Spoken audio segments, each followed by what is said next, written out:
Давай слово мудре, слово, як свята водиця, на таланти багалопіна. Coming up on this Monday edition of Daybreak, North Korea threatens to forcibly respond to South Korean civic group's plan to fly anti-Pyongyang.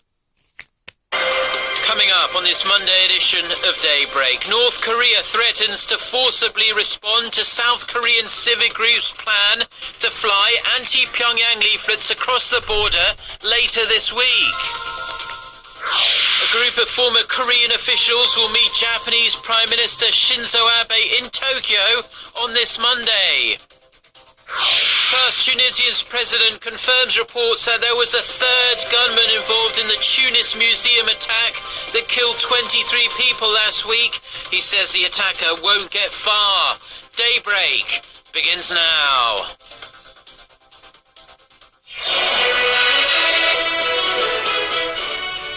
Hello and thanks for joining us, to our viewers around the world. It's 6 a.m. on Monday, March 23rd here in Seoul. I'm Mark Broom and you're tuned in to Daybreak. Our top story this morning, the South Korean military has vowed to counter any provocations after North Korea threatened to shoot down anti-Pyongyang leaflets that are set to be released by South Korean civic activists towards the end of this week. Kim Young-bin starts us off. North Korea again warned the South Korean civic group that if it goes ahead with the plan to send anti-Pyongyang leaflets across the border, it will shoot the balloons down with all its firepower. The threat made Sunday comes after a leading activist group said it would distribute the materials criticizing the communist regime around March 26. The date marks the 5th anniversary of North Korea's torpedoing of the South Korean warship Cheonan, which killed 46 South Korean sailors.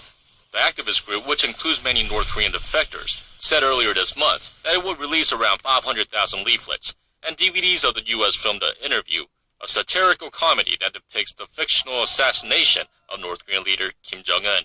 North Korea's state-run Korean Central News Agency warned that its frontline troops would blow all of the balloons up, adding that any countermeasures would draw double and triple the retaliatory strikes, and also called on all South Korean residents in the region to evacuate. In response to the threats, South Korea's Joint Chiefs of Staff said that it will respond promptly to any provocations aimed at the civilian activist group. It reiterated that the group is acting on its own, and the South Korean government has no right to forbid the act, which could be seen as a restriction on freedom of speech. Kim Young-bin, Arirang News.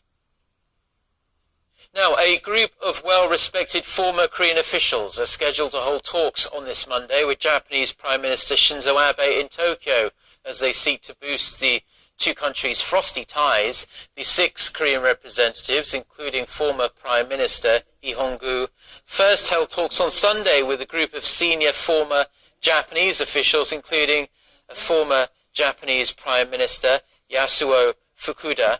The two sides hope the meeting becomes a channel for a free flow of communication to hopefully improve their very frayed relations. The elders from the two countries are also set to meet again during the first half of this year, but this time it will be in Seoul. Their discussions are expected to be collected for guidance to their respective governments. Now, Japan and China had different perspectives on their recent trilateral meeting with Korea, the first of its kind, in fact, in 3 years.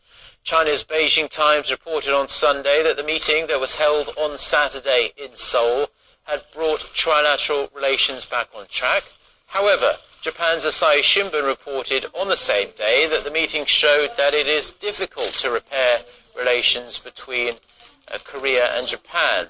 It also said China made things difficult because it was too aggressive in bringing historical matters to the table. The Korean media characterized the meeting as a step forward in trilateral relations. In a statement at the close of the meeting, the ministers agreed to strengthen cooperation by facing historical matters and vowed to hold a trilateral summit at the earliest convenient time for the 3 countries. The US-led World Bank says it welcomes the establishment of a China-led Asian Infrastructure Investment Bank and has promised to fully cooperate with the new financial agency. World Bank Managing Director Mulyani Indrawati told China's Xinhua news agency that new initiatives to mobilize funding for infrastructure are always a good thing. She dismissed worries that the AIIB will compete against existing regional development banks, saying there is more than enough demand for infrastructure to go around. Xinhua reports that over 30 countries now have applied to join the AIIB, which is expected to start its operations later this year. The global headlines we're following on this Monday morning from Seoul, Korea. For that, we turn to Eunice Kim, standing by for us at the News Center. As always, good morning, Eunice. Hello to you, Mark. We begin with some saddening news out of Singapore this morning. The country's beloved founding father has passed away at the age of 91. Lee Kuan Yew had been hospitalized since early last month for a severe case of pneumonia. The office of Lee's son, Prime Minister Lee Hsien Loong, with deep sorrow, announced the elder Lee's passing at Singapore General Hospital at 3:18 a.m. local time. Lee is credited with transforming the small British colony into the wealthy global hub that it is today. Lee Kuan Yew had served as the city-state's prime minister for 31 years and continued to serve in government until 2011. Closer to an all-out civil war as Houthi rebels take over the strategic city of Taiz in the country's south. In a one-hour speech aired on TV, the country's Shiite rebel leader Abdel Malek al-Houthi promised to send his militia to the south where UN-backed President Abed Rabo Mansour Hadi had taken refuge. He called Hadi a puppet to regional and international powers, adding that the Houthi southward mobilization was meant to pursue Sunni militants responsible for the recent suicide attacks on supporters in the capital of Sana'a. The speech came after Houthi militia had overtaken Yemen's third largest city of Taiz, reportedly without great resistance, though residents took to the streets to protest the militants. On Friday, suicide attacks on two mosques in Sana'a had killed at least 126 people and wounded scores of others.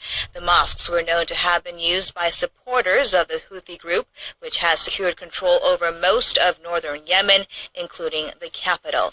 The UN Security Council, meanwhile, has convened an emergency meeting to discuss the deteriorating situation in Yemen after its president appealed for UN intervention. The U.S. military has also pulled out its remaining forces out of Yemen, citing the security situation. The deployment of a controversial U.S.-led missile defense system could be a subject of discussion during a visit to Korea this week by the United States' top military officer. The Joint Chief of Staff's Deputy Director for Political Military Affairs for Asia, David Stilwell, said in an interview with Voice of America that was reported on Sunday that Martin Dempsey, the U.S. chairman of the Joint Chiefs of Staff, could discuss THAAD deployment with his Korean counterpart, Choi Yoon-hee, when they meet together in Seoul on Friday. Stilwell emphasized that THAAD deployment to the Korean peninsula is crucial for regional defense. Seoul's the Ministry of Defense said, however, that the agenda for the meeting has not yet been confirmed. Dempsey is scheduled to arrive for a 3-day visit to Seoul on Thursday.